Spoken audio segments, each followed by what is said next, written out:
Армысыздар, қадірменді қауым. Біз өзі қуаныш пен қайғыны ажырата білуіміз керекпіз.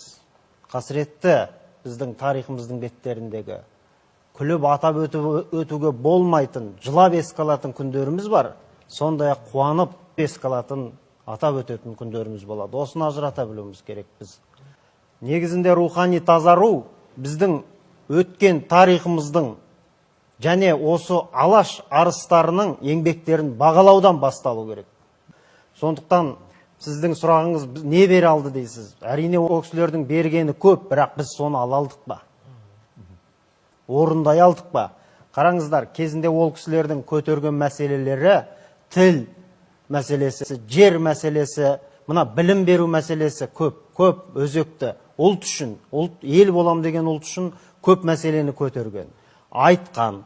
Сол мәселелер өз өзектілігін, маңыздылығын жоғалтпай, бүгінгі тәуелсіз қазақ елінде бізден соны тағы талап етіп тұр.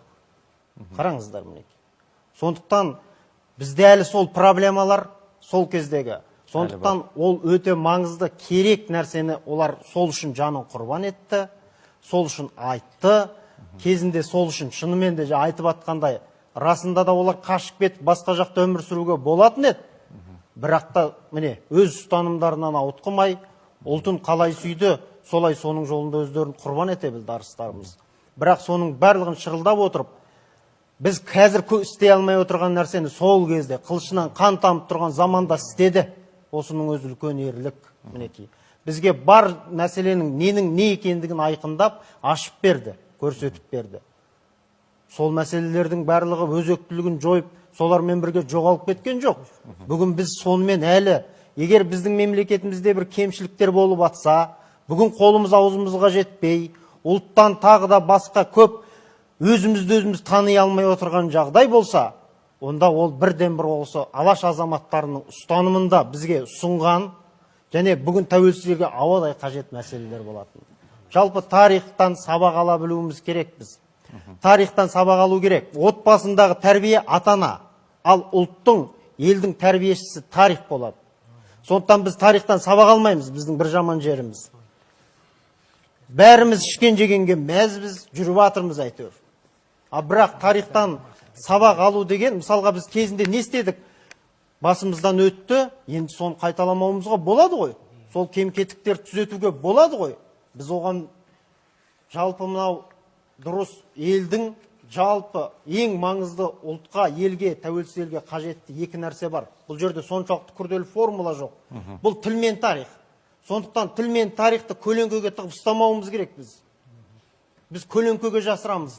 Ең басты ұлтқа қажетті. Бүгінгі күні біздің еліміздің кейбір кем-кетігі не себепті дейтін сұрақ болса, осы тіл мен тарихтың біз өзінің тұғырында отырмағандығының себебінен болып тұр. Осыны ұмытпауымыз керек біз. Қараңыздар, мынау ол кісілер көтерді. Біз мынаған анықтама беріп алайық біріншіден. Халық жауы дейтін қаралы анықтамаға. Халық жауы емес ол. Нағыз халық жанашырлары, нағыз ұлттың жанашырлары болатын. Оны алып халық жауы дедік. Біз оны өзімізше сендік.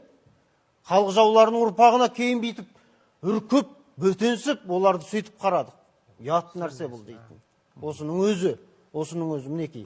Ұлтты жалпы болмысынан айыру, ұлттың өзінің мынау тілінен айырылуы, тарихынан айырылуы дейтін. Мына тарих деген қарап тұрсаңыздар, әр ел, мына Европада басқа елдердің барлығы өзінің тарихын беске біледі, тілін беске біледі. Бұл дегеніміз, міне бүгінгі тәуелсіздіктің мысалымен айтсам, біздің туымызда қыран бейнеленген. Қыран қазақ дейік. Соның екі қанаты бар. Бір қанаты тілі, бір қанаты тарихы. Егер осының ойлаңыздар, тілін білмесе, бір қанатын қайырылған қыранды көз алдыға елестетіңіздер. Тіліңді білдік дейік, тарихыңды білмесең, тағы бір қанатын қайырылады. Ал екеуінде білмесең не боласың? Тауық боласың. Сондықтан тауық деген ол біреудің етегінен жем жейтін құс.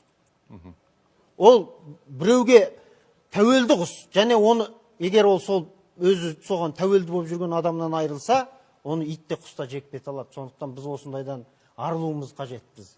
Бізге алаш азаматтарының рухына бас иіп, осы кісілердің біз кезіндегі өздерінің басын құрбан етіп, жанын қиып, бүгінгі күнге аманатпен тапсырған парыздарды біз орындай алып жатырмыз ба?